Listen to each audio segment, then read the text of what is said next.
வணக்கம். பரங்கிப்பட்ட ரிஷிகேஷ் பேசுகிறேன். கடலூர் மாவட்டத்தில் தேசிய நெடுஞ்சாலை நில எடுப்பு பிரிவில் துறையில் NH-45 ஏ அண்ட் 227 மிகப்பெரிய அளவில் ஊழல் பண்ணிவிட்டு கொஞ்சம் கூட கவலை இல்லாமல் இருக்கிறானுங்க அந்த நெடுஞ்சாலை துறையினர்.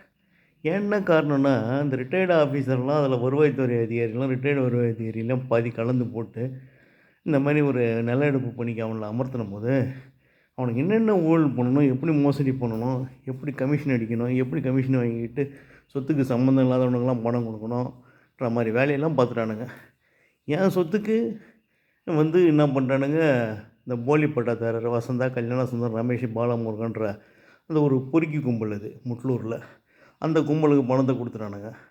கொடுத்த உடனே அப்போ பணத்தை கொடுக்குறதுக்கு ஒரு தீர்ப்பு எழுதுகிறா அப்போ தண்ணி மாவட்ட வருவாய் அலுவலர் மங்களன்றவா.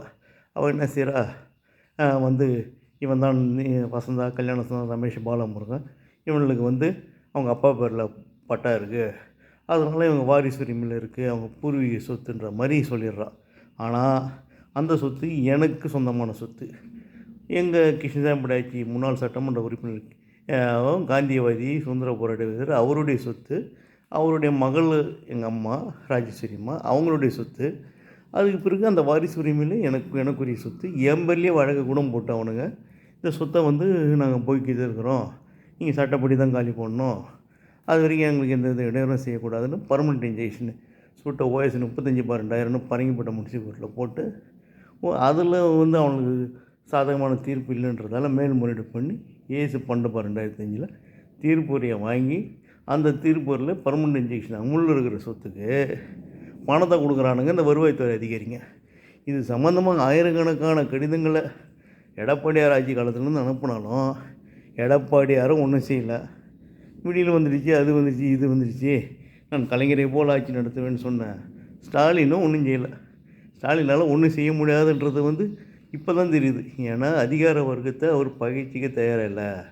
அதிகார வர்க்கத்தை கண்டிக்கவோ அவங்கள வேலை வாங்குறதுக்கு தகுதி இல்லாத ஒரு நிலைமையில் இருக்கார் அவர். அப்படி இருக்கும்போது இந்த கடலூர் மாவட்டத்தில் வர்ற கலெக்டருக்கு பூரா எத்தனை தடவை பார்த்தாலும் என்னமோ ஒரு லெட்டர் அனுப்புவானுங்க, போவானுங்க, வருவானுங்க, இந்த மாதிரியே பண்ணிகிட்டு இருக்கானுங்க. இந்த மாதிரி செஞ்சுக்கிட்டு இருந்தால் நம்ம என்ன செய்ய முடியும்? வேறு வழி இல்லை. நான் என்ன பண்ணணும், என்னுடைய மானசீக குரு டாக்டர் கலைஞர் கருணாநிதி உடைய சமாதியில் அக்டோபர் 2 உண்ணாவிரதம் இருக்குன்னு முடிவு பண்ணிட்டான். அன்றைக்கி உண்ணாவிரதம் இருக்கிறதுக்கு முறைப்படி மனு கொடுத்து அனுமதி கேட்பான். அப்படிலாம் நீதிமன்றத்தின் வாயிலாக உத்தரவை பெறுவேன்.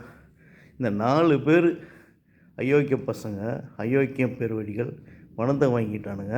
அதுக்கு உடந்தையாக தனி மாவட்ட வருவாய் அலுவலர் மங்களம், இந்த பிரகாஷ், தனி வட்டாட்சியர் நெடுஞ்சாலைத்துறையோட தனி வட்டாட்சியர் பிரகாஷ், இவங்க தான்.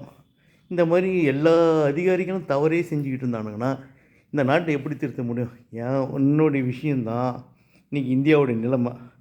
இதுக்கு கோர்ட்டுக்குன்னு போனால் அது ஒரு தீர்ப்பு, அதுக்கு ஒரு வருஷ காலக்கணக்கில் 8 ஆண்டு காலமாக என்னுடைய பணத்தை கொடுக்காம அந்த பணத்தை கொடுத்துவிட்டு இன்னும் வசூலிக்காமல் இருக்கிற கடலூர் மாவட்ட நிர்வாகத்தை கண்டித்து மாபெரும் உண்ணாவிரதம் அக்டோபர் 2 நீங்கள் ஆதரவு கொடுங்க. நன்றி, வணக்கம்.